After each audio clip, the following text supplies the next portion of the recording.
So I don't, this whole like the crucifixion, I don't deny it happened, but I deny that Christ was the one on the cross, because to say that Christ was the one on the cross means that God did not deliver somebody out of injustice, and God always delivers from injustice anytime he's called upon.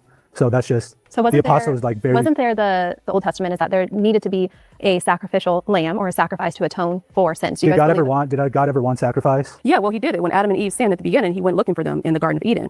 They sinned and they were supposed to die. Instead of them dying, he went and slaughtered an animal. Somebody or something had to die for their sins. The blood is the atonement for the sins. It covers their sins. So that's the Old Testament. That's the foreshadow of Christ. Crucified? That was a temporary system. The sacrificial system was, in the Old Testament, was temporary because they would have to keep continually slaughtering or killing animals. That was just a temporary fix. So God stepped out of heaven, came onto earth, and was the ultimate sacrifice for us.